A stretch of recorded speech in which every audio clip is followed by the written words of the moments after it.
Hello, and welcome to my presentation on Bay Area cars and cinema. My name is Greg Birkin. I'm a producer, a director, and a historian, and my film program and discussion today features Reginald Denny, one of our true cinema greats. We'll take a look at a few of Denny's films that were shot in the Bay Area, capturing some special vehicles, familiar film locations, and rarely seen footage of vintage auto racing. I hope you enjoy it.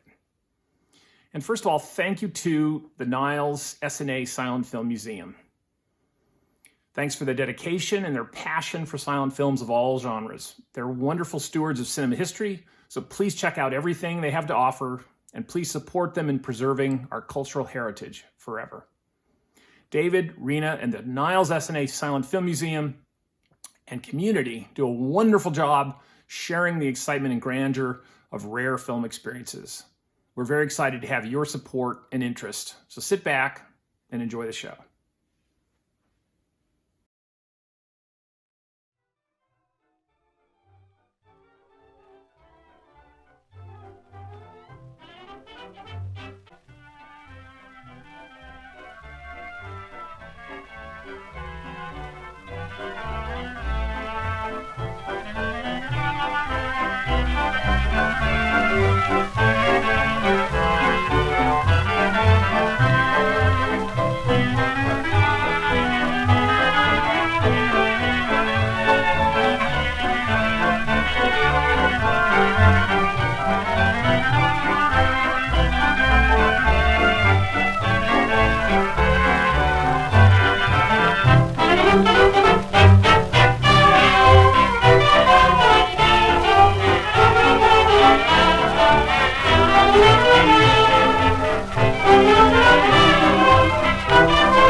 So that was the trailer for Sporting Youth, released in 1924. I'm going to show it to you again to show you a few different things that you may not have noticed. The race cars going around the track, 20s race cars, Millers and front rack Fords, fronty Fords they call them.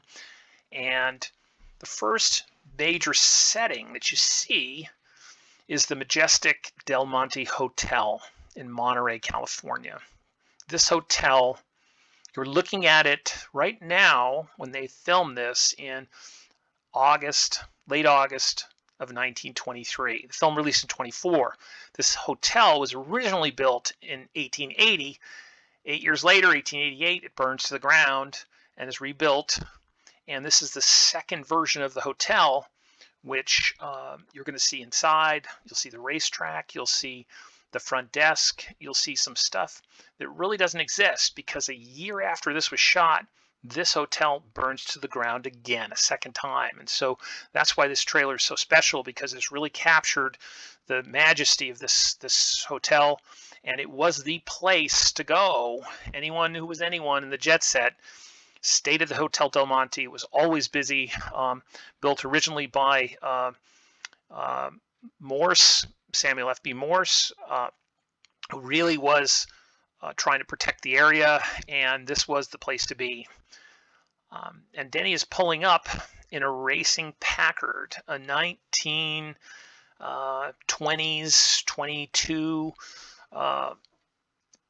Denny is pulling up in a racing Packard, a 1919 Packard Special, a twin 6 or 12-cylinder racing Packard that's capable of going 150 miles an hour. Ralph De Palma drove this same car in Daytona Beach, Florida, and set a land speed record in 1919 in this car. And then Jesse Lasky sees that, and he has one made at Earl C. Anthony's Packard shop in Los Angeles. And this is the car that Denny is driving.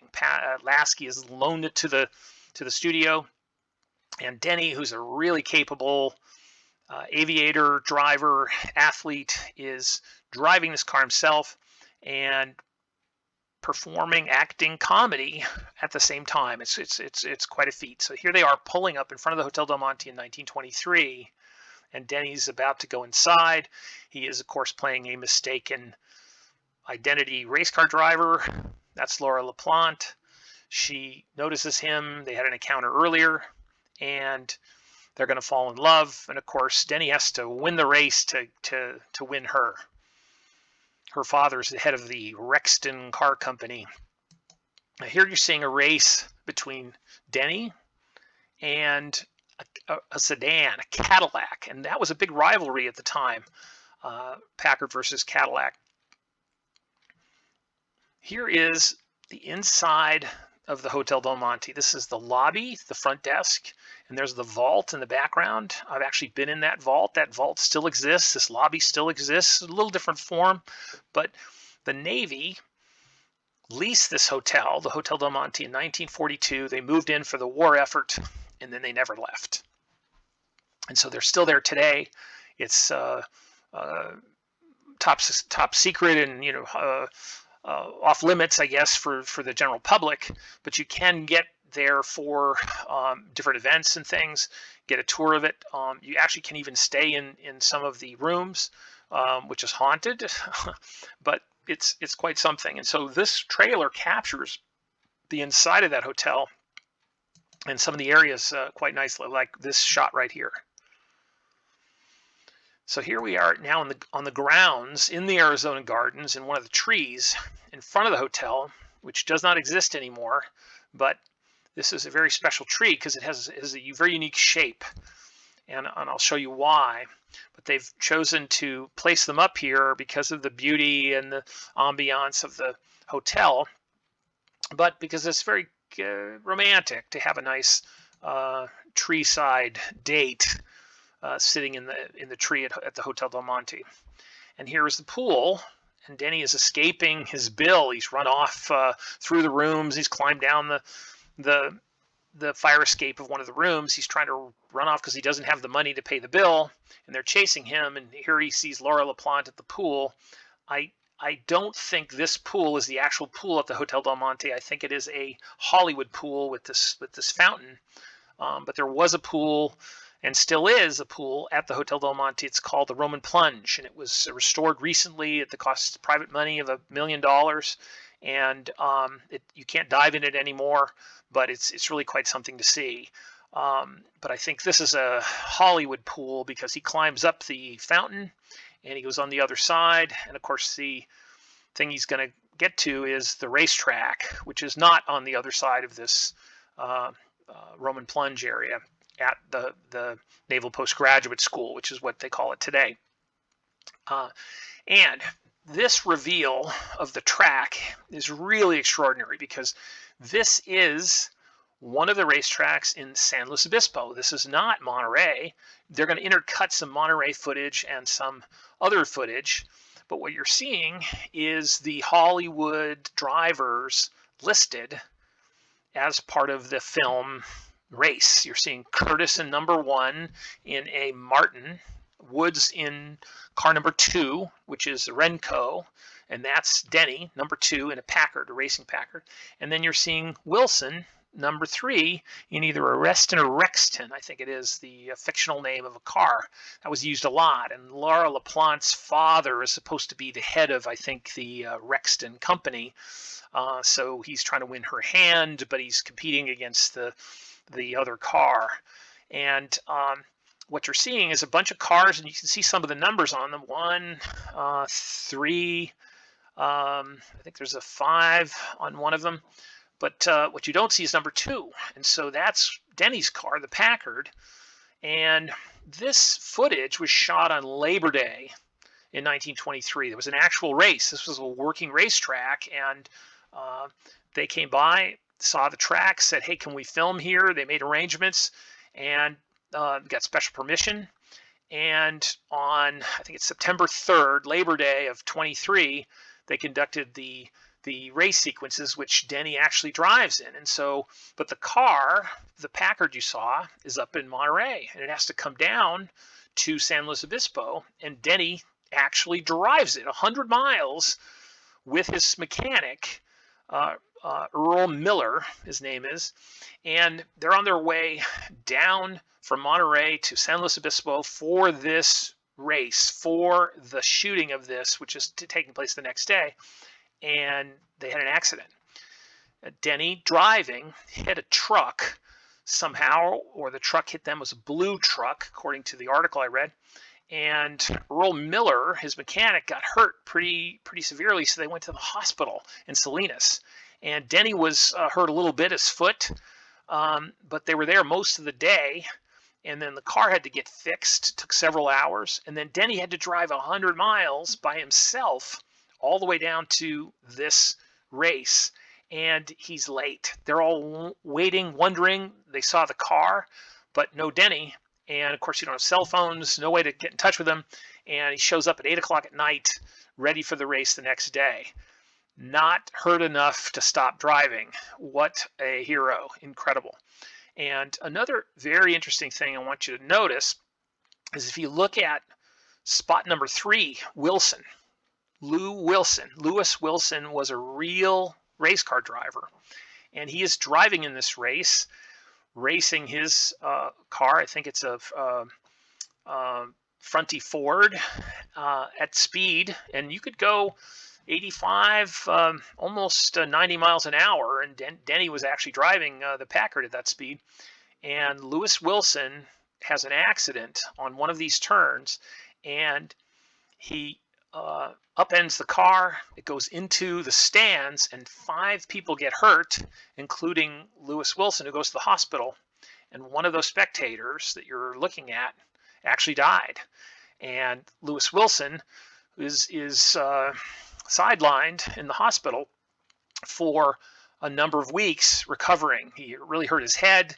He did recover, and but at least 6 cameras caught that accident on film, and they met at Universal a month or so later, and Denny was there, and all the top race car drivers who were in this film from Indianapolis, they were the top drivers at the time, they all came to Universal to review the footage with Lewis Wilson, and Wilson saw himself race and crash for the first time. What an experience that must have been to watch yourself in a Hollywood film actually crash, kill someone. He agreed to let the footage remain in the picture. And so that racing scene of someone actually getting killed is in the racing sequences of the end of this film, which makes this an extraordinary record of real events, but were fictionalized and an unfortunate accident. This racetrack lasted about 4 years. I think there were 5 or 6 accidents and several fatalities. And unfortunately, a spectator died. But what happened is the stunt drivers all got together at Universal to decide, should we keep the footage in? What can we do to make the car safer? Or how do we not allow this to happen again? And it really set the driving standards for stunt car driving going forward from this film that you're seeing right here with Lewis Wilson, who crashed and unfortunately killed someone. And so you're near cutting Laura LaPlante and Denny at the wheel. And the next shot you're going to see is pretty extraordinary because that's Pebble Beach. That's a 17-mile drive where they're racing at speed all around the pines, on the dirt trails and roads that are there, well before Pebble Beach and the Pebble Beach road races, which took place from 50 to 56, and there was a fatality then. And really just before this golf course was in its heyday, it got created and became an instant classic right after this. And of course, racing around the golf course was no longer possible. But what a feat to do this. And so here they are spinning out in the car, in the dust. Everybody's talking about it. The papers are full of it. Sporting youth from the exhaust of the animator, extraordinary. And so that's why this is such a super film record of that hotel. The next reel that I want to share with you is actual footage that the studio shot of the races at the same time in San Luis Obispo. This is Exposition Park, Labor Day 1923, and they're going to capture the fictional footage as well as the actual footage of the races. Our understanding of this reel and why it exists is it was given to the chief timer, Casper Weir, at the San Luis Obispo racetrack to use as a trailer in San Luis Obispo to draw attention for the film when the film was released about 6 months later in 24. So it's pretty remarkable that this footage has survived and captured the races the way they were conducted. Look at the smoke. Look at the power of these cars. 90 miles an hour, some of them 6-cylinder. There were some 8s. You're looking at Duesenbergs, Millers, front rack Fords, or fronty Fords they called them, and Packards, Stutz, and other cars. 20s, early 20s racing cars, many of the cars that were at Indianapolis 500. And the speeds, this is a 1-mile track. They're going in excess of 60 miles an hour, average 60 to 65. And here's the parking lot. You can see the other vehicles in the hills of San Luis Obispo. That's called the cheap seats, Cheapsake Hill, I think they call it. And that's where people didn't pay. They could watch for free, and it actually led to the downfall of the track because they weren't getting revenue from that. The mechanics' pits, where the cars are repaired, the term "in the pits" came from this racetrack, which is really a remarkable thing. Look at the speed. The frame rate is sped up a little bit, and you're going to see the positions of each one of the drivers. So there's supposed to be 8 cars in this race. Johnson was one of them. I mentioned before the fictional names and the real names, but you had a real race going on, and what you've got is the labels for the drivers. The pit area is across from, and I think this is actually Denny's race car here. I'm not certain. It's one of the few dark race cars, and something's trapped underneath. He pulls it out, and they go for a pit stop and take off. I still have to look that up and figure out if that's really Denny. I'm not certain it is, but it's very interesting to see. Here they round the curve. You're going to see some of the stations, Johnson and Aparco, and there's Wilson I mentioned, and there's Denny's Racer right there. We just passed it. So he has either arrived or this is the real race, and they're just getting background footage to splice into the film. It's about a 4-minute reel showing Cheapsake Hill, I think is what they call that. And look at the smoke, look at the speed. One driver actually did crash through the fence, and got hurt. And I mentioned before that one of the spectators was killed from the Lewis Wilson accident. And so this was dangerous stuff, breaking records and really racing in the 1920s. This track would shut down in just 2 to 3 years after this.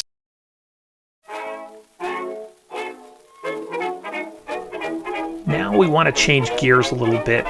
It's 1927, 3 years after Sporting Youth was released, and we have a Denny picture called Fast and Furious that Reginald Denny actually wrote.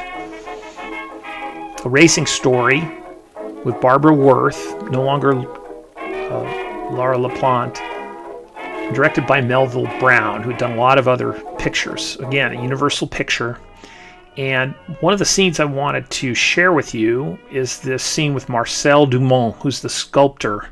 And he's sculpting a racing sculpture based on that race car in the background, this plaster of Paris mold of a car, and a driver at speed. They called it modern speed. And this is based on a real sculptor named Finn Frolic, who was pretty famous and pretty well known. He'd done some extraordinary sculptures, and he is commissioned to do Richfield gas stations sculptures of race cars, because Richfield had a higher octane gas of 75 octane that made cars perform a little better.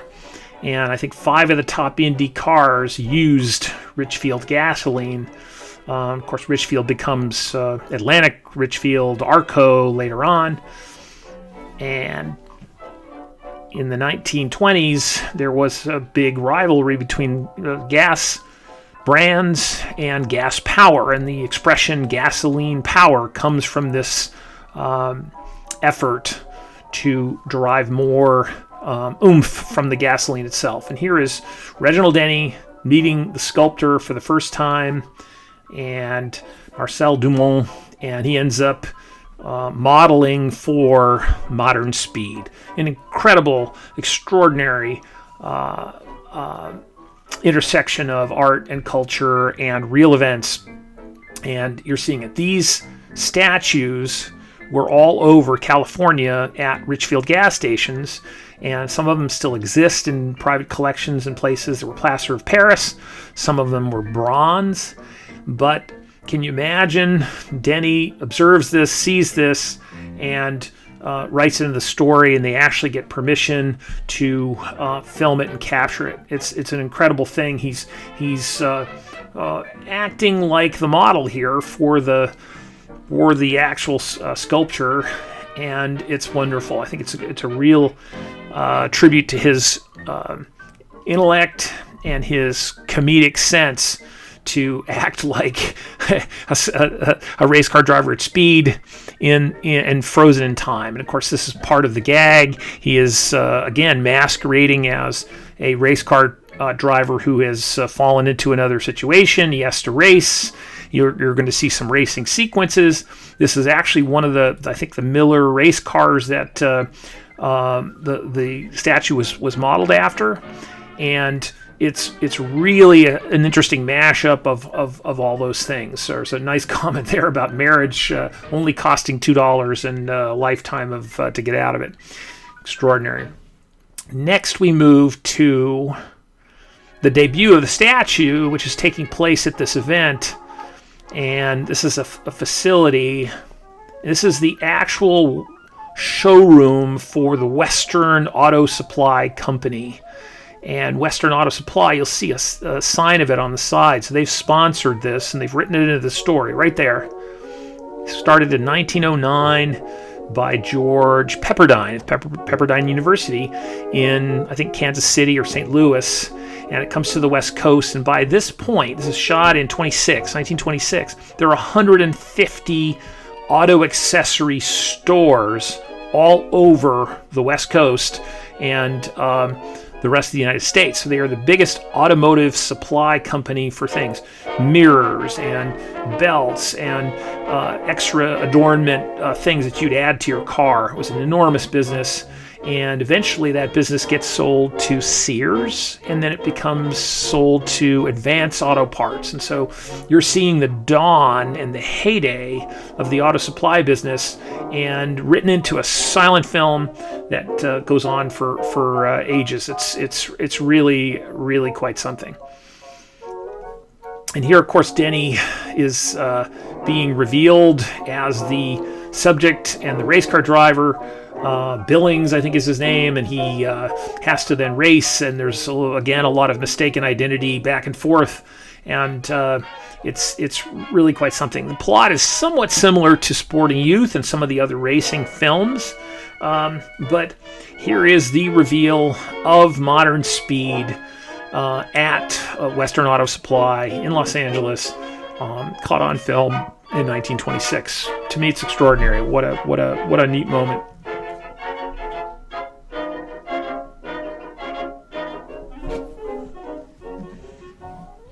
Now they're going to reveal the statue, and of course, Richfield Gasoline is in the film is Smithfield, and of course Smithfield is showing Billings, who's posed as the subject of the statue. And you're going to see a little bit of a glimpse of one of the cars that's sponsored here, a Chandler, very rare car. And it's caught on camera. It's extraordinary. Seen them at Pebble Beach and a few other places, but not a lot of those have survived. And it's interesting to see that they're a sponsor of this film as well. And now there's a lot of slapstick back and forth with the shape of the nose, and is it him, or is it Billings, or is it Denny? And he's sort of realizing, that the subject is not who it's supposed to be, and it's kind of funny.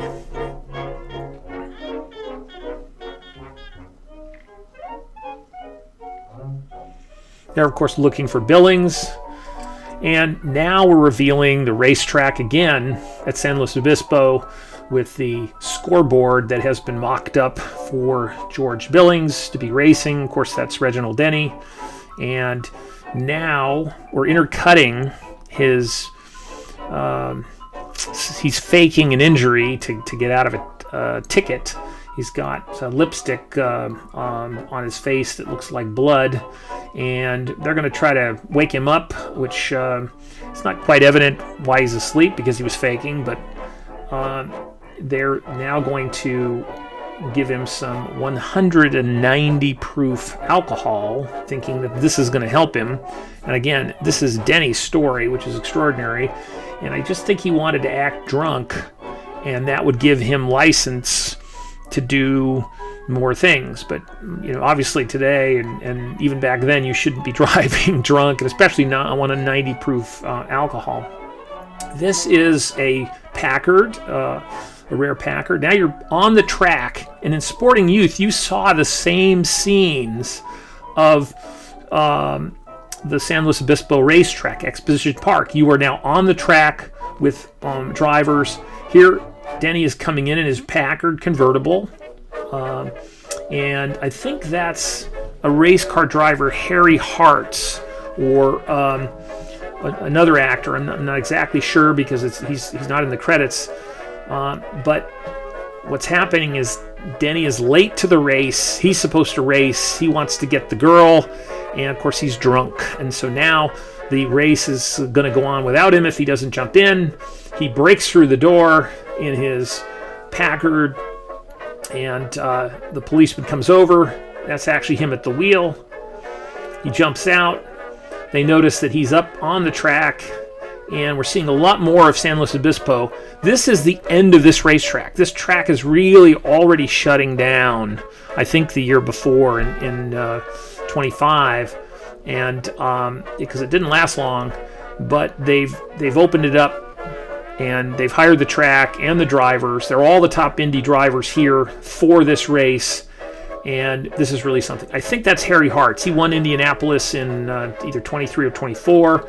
He's got a broken arm. That's why he's not supposed to be driving as a mechanic. They've come up with some reason. You also see Hodge there, which is supposed to be Dodge, I believe. And then the MacGuffin, the little thing that they use in the script is fire ants. He's going to pour fire ants down the back of Reginald Denny so that he is disturbed while driving, which of course all kinds of hilarity ensues. And so Denny is still drunk here. He's about to go for the race. They have to call him over, and you'll see what happens next. It's really fun. This print was just revealed, just released, just found, and just transferred. And so seeing some of these racing scenes are quite unusual. They're beautiful to see. We've not seen the same level of racing footage from Sporting Youth and Pebble at Sporting Youth from 2023, 24 because the end of the film is missing. But in this case, it's here. It's in wonderful shape, and you can really study it. And what they're doing is they're intercutting San Luis Obispo with Pebble Beach and the track up there, the dirt track that you saw just 3 years earlier. And so it's really something. So Denny obviously loved his experience filming in Northern California, wrote it into the story, wanted to come back. He chose Barbara Worth, this actress, not Laura LaPlante, but LaPlante is supposedly in the cast here somewhere. And here they are at speed.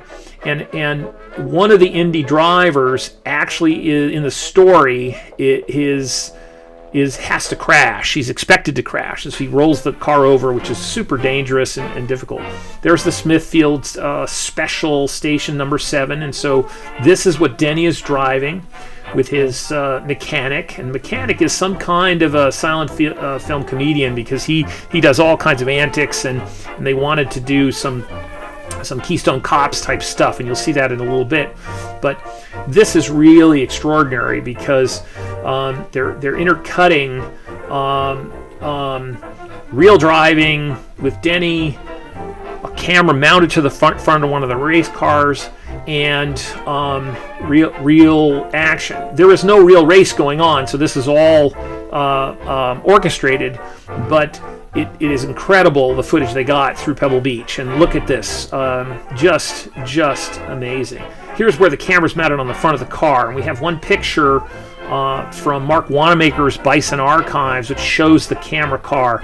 It's incredible. So he is really driving there, and fooling around with mocking the ant infestation. Really something. Pebble Beach, this road, you don't want to go at speed. Those pines are super dangerous. I love the way they move the camera back and forth. And then you'll see some stunts and some accidents. They go underneath the camera here.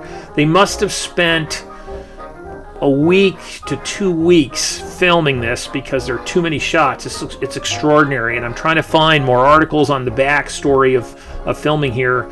Here's a spin out. He spins around. I mean, incredible. They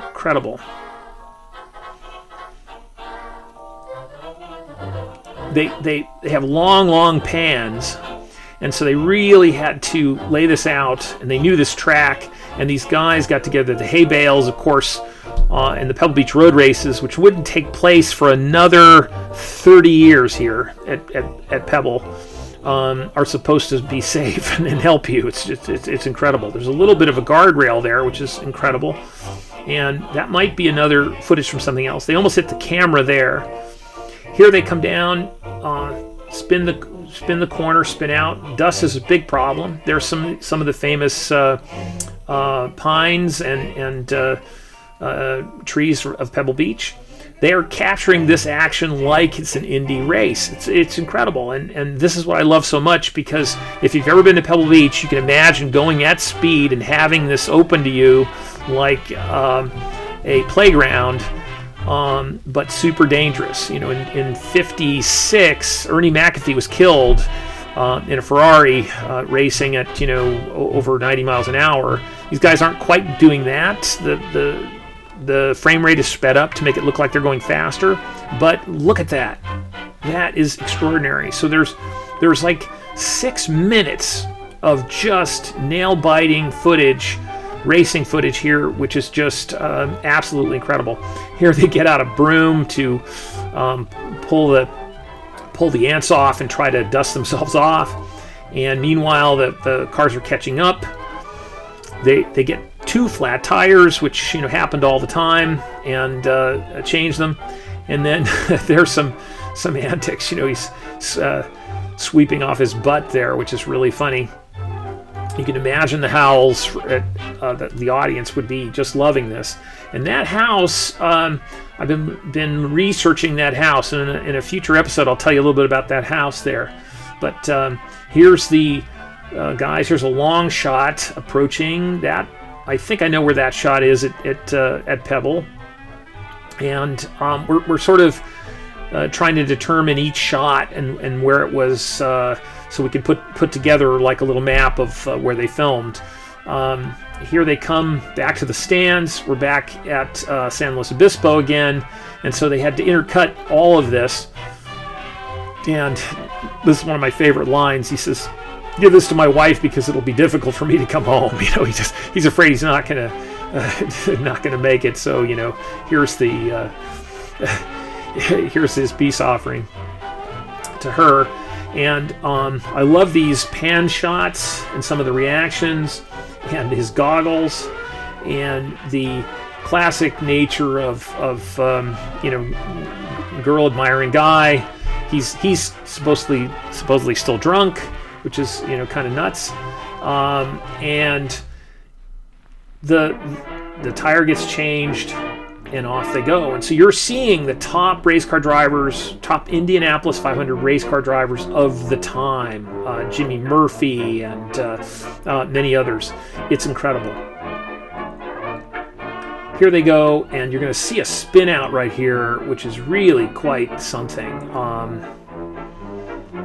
And then he spins around and goes backwards. That's what we call a process shot. That's done in the studio later. They needed this little plot element, so they you know, capture that separately and pretend that they're driving. But watch the spin out right here. He's actually at the wheel there. That's not faked up. He ducks down right here. This is an incredible shot. Almost takes out the camera, even backs up, and then he goes back the wrong way. And now the people in the background, the camera's mounted behind the guys, in front of the guys.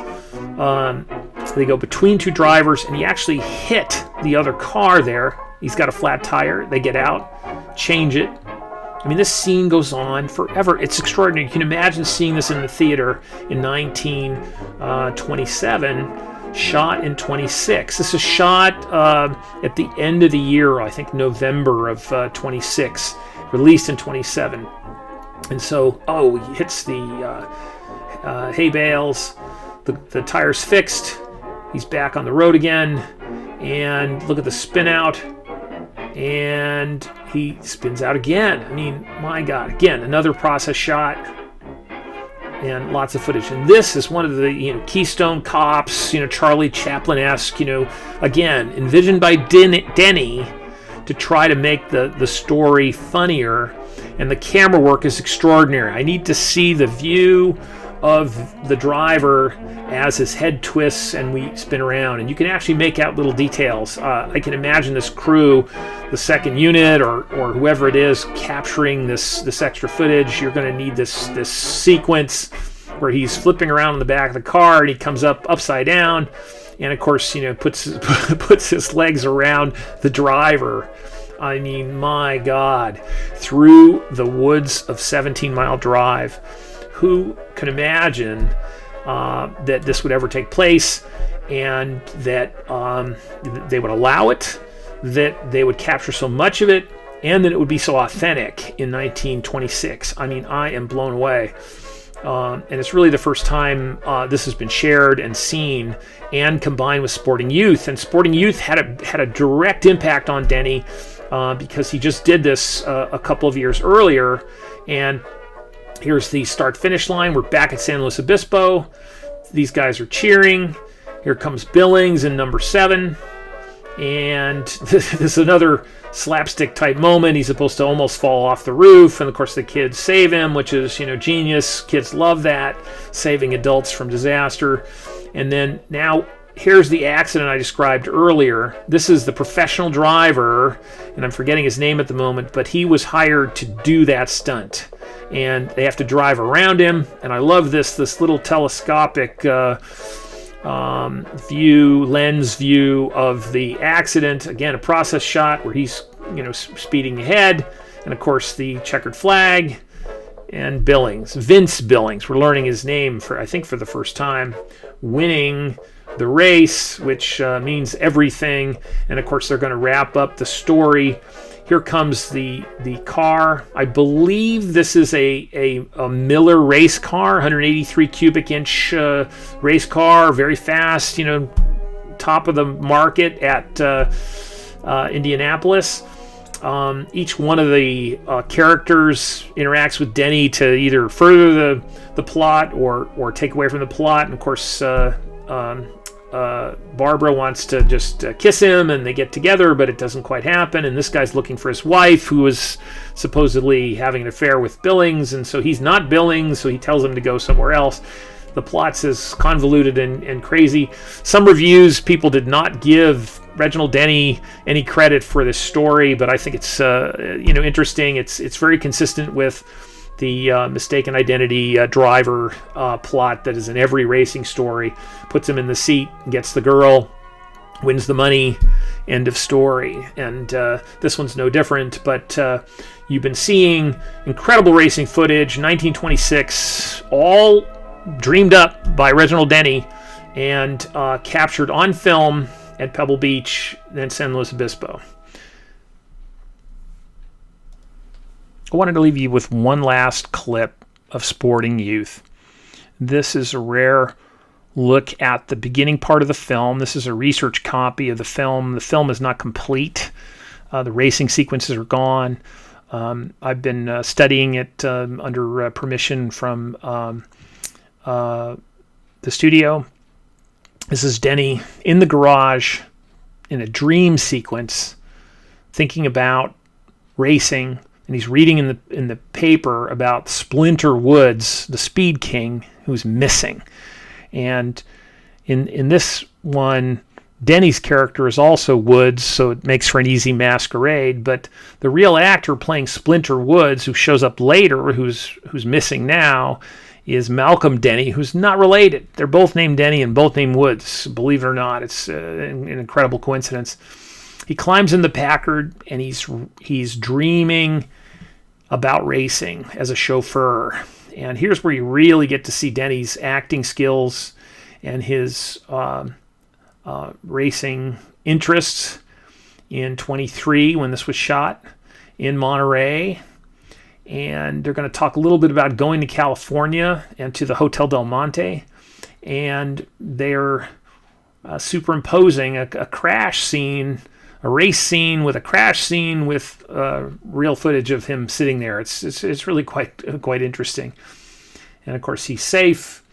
The boss comes in, realizes what he's doing, is kind of surprised. He's even sweating. I love it. And then he says, "Have you lowered any records this morning, James Woods?" I wonder what the actor James Woods thinks of that. He jumps out and he tells him, "I'm going to go to California, and I want you to ship this car ahead with baggage." And he says, "What do you mean, the limousine?" "No, I mean this race car." And of course, very significant later, it's the Renko. That's the name of it. We did see that in the race sequences, the fictional name. And he does a little dance here because he realizes he gets to act out. And there's the Del Monte. "I want you to reserve rooms for me at the Hotel Del Monte in Monterey." And he says, "Yes, sir." And then he does a cute little dance here.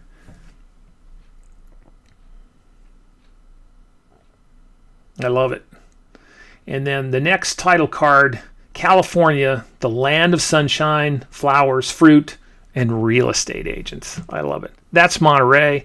And then you're in downtown Monterey here, and you're seeing him fixing the race car, which is running. You're seeing the actual running engine right there.